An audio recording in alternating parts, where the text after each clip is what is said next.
Welcome people to our podcast. Well, exactly this is 2 o'clock and you're hooked on to your only truly crime show, Cases in the Diary. I'm your host RJ Roy and with me my friend Aditya. Hello everyone. Like you know, every time in this show Mr. Aditya shared a true crime case from his diary. But that diary actually belongs to Mr. Aditya's grandfather. He was a crime reporter of his time and he maintained this diary throughout his life to note down details of some true crime cases. Mr. Aditya come up in this show because he wants to share those cases with us and pay tribute to his grandfather's crime diary. So we are not going to waste any more time. Let's hear tonight's case.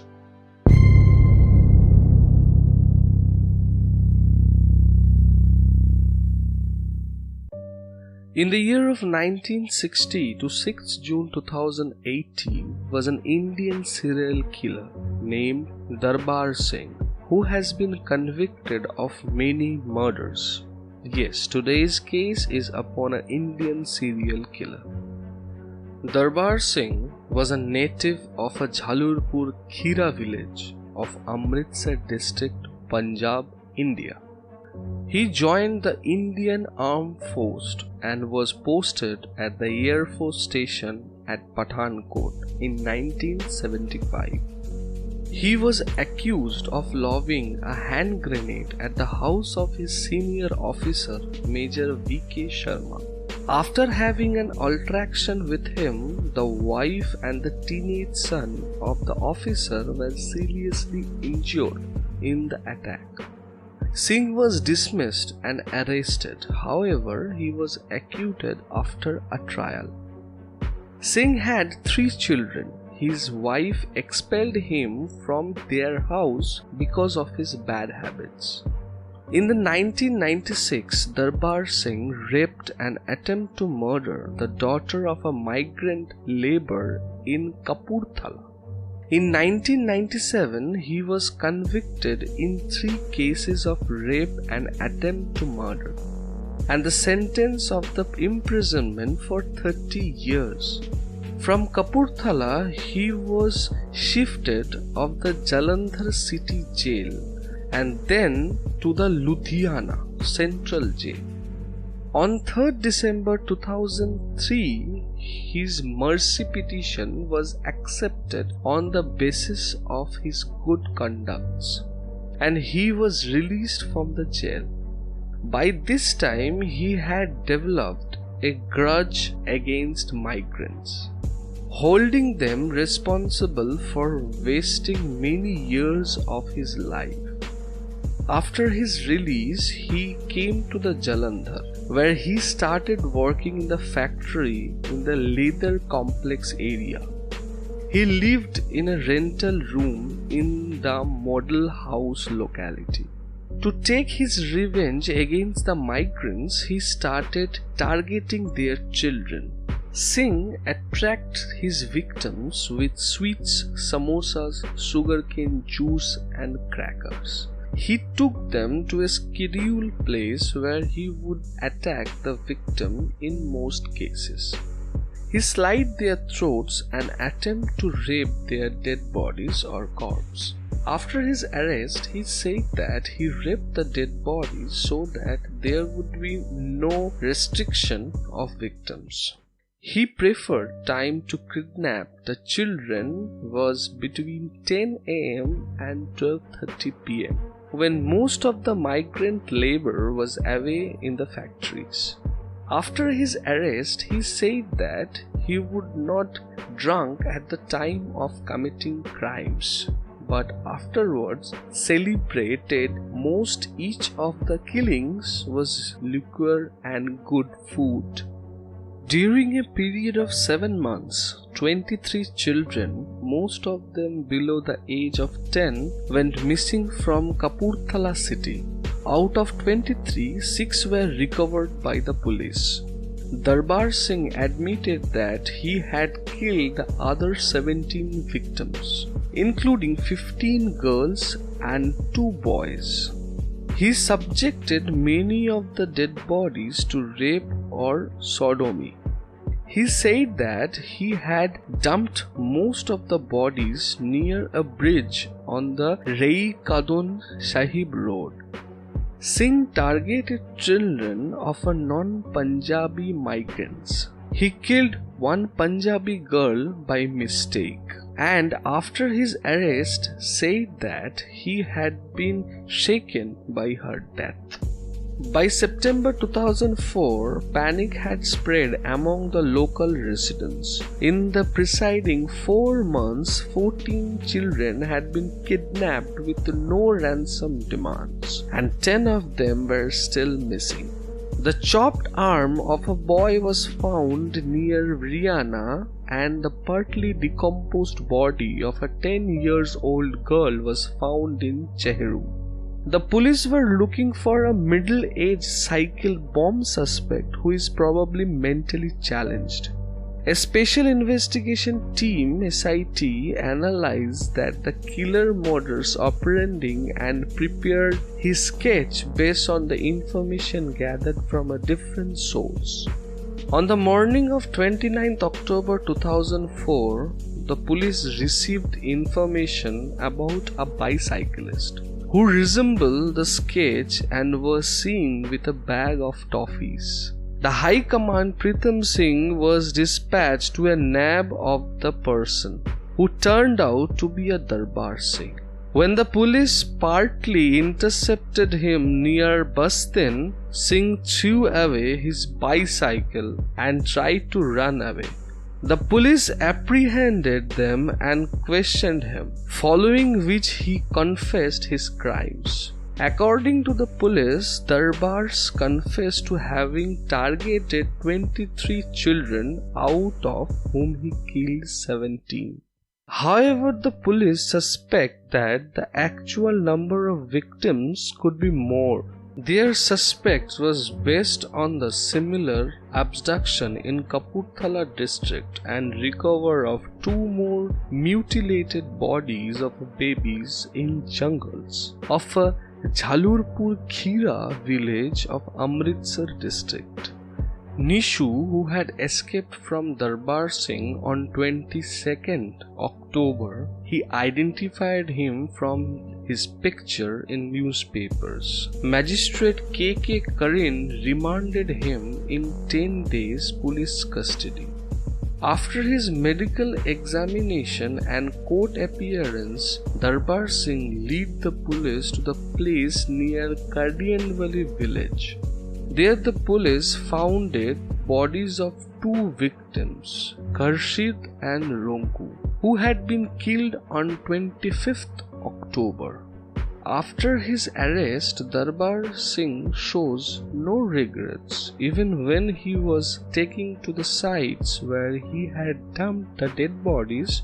He told the police that he could have killed more children if he had not been arrested so soon. He said that he had no regrets for killing the children of migrant laborers, as they were installment in sending him to jail. He also added that he targeted a Punjabi girl by mistake and had to kill her because she could have created problems for him. He said that he was a bit shaken by this. He contradicted himself by first saying, "I still think whatever I did was right and it was the demand of the time," but then adding, "I think what was done by me was wrong and I promise that I would never do it again." After his arrest, Darbar Singh was charged in 18 cases of abduction, rape and murder. By the end of 2007, he was acquitted in 3 of these cases due to lack of sufficient evidence. On 7th January 2008, Judge Singh Bajwa awarded him death penalties for murdering of Khurshid and Ronuku in 2004. On 9th January, he was shifted from Jalandhar jail to a Patiala Center jail for hanging. In April 2008, Singh was tried for raping and killing 8-year-old Diksha on 18th April 2004. Her sister Asha and her two cousins identified Singh in the court. Singh's counsel claimed that he had been falsely implicated and based his defense on the premises that the children were tutored witnesses. On 25th April 2008, Judge B.K. Mehta of Jalandhar Court sentenced him to life imprisonment. On 30th July 2009, Justice Mehtab Singh Grill and Justice Jitendra Chauhan of the Punjab and Haryana High Court reserved the death sentence penalty awarded to Darbar Singh for murdering of Khurshid and Ronku. But insufficient evidence, the court acquitted Darbar Singh, giving benefit to him. The prosecution had presented Jatinder Pritam Singh as a witness. Pritam claimed that he had recognized Darbar Singh at a police checkpost on 29th October 2004, leading to the lethal arrest. He also claimed to have seen Darbar Singh taking the two children away from Bastili Maithu on a bicycle on 25th October. Pritam stated that he was going towards Bastili Maithu at the time. Once he reached Bastili Maithu, he come to know that two children were missing from the area. He then rushed to the place where he had seen Darbar earlier, but did not find him or the children there, although this incident happened on 25th October 2009. He did not report it to the police until 28th October. This was despite the fact that there was a member of Akili Dal's working committee and was well aware of the children abduction indicates happens in the area. The court therefore ruled that him out as a planted witness. The prosecution had also presented Darbar Singh's fingerprints on a liquor bottle and the glass, stating that there had two objects being recovered from the place where the dead bodies were found. In supported, the prosecutions had presented the testimonials of several policemen and the owner of the field where their bodies had been found. The court pointed out that there was no mention of these objects in the investigative reports of the Khurshid and Ronuku. Besides, the police claimed to have recovered these objects on 30th October but sent them to the Forensic Science Laboratory on 11th November.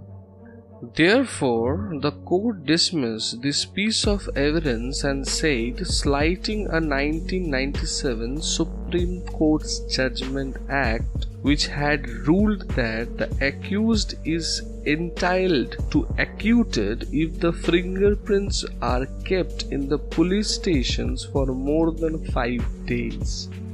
And the judge also questions why the police had not taken any DNA or blood samples. He directly told to the police to adopt scientific method instead of relying on artistic and authentic methods of investigation. In February 2010, the Punjab government moved the Supreme Court, calling the High Court's decisions as a wholly anonymously. On 10th December 2010, Judge B.A. Sandhu acquitted Darbar Singh in Tasbeen rape and murder case because of insufficient evidence. Darbar Singh also was convicted of kidnapping and causing life-threatening injury to Nishu. Nishu could not speak because of the throat injury, but she used expression to identify Darbar Singh as her kidnapper and attacker. Guddi, a neighbor of Nishu, also testified that she had seen Darbar Singh standing with his bicycle in the area where the children were playing. Another man, Shamlal, testified that he had seen Darbar Singh taking a young girl on the carrier of his bicycle in Ishwalla village. Singh applied against the conviction in the High Court, but his appeal was rejected, and from there he was punished by the imprisonment of his life. In 2018, Singh fell ill and was moved from the prison to the government Rajendra Hospital in Patiala, Punjab on 2nd June. There he died on 2nd June. But his family refused to claim his body. They calling his crimes unpardonable. It means they always regret Darbar Singh as a family member.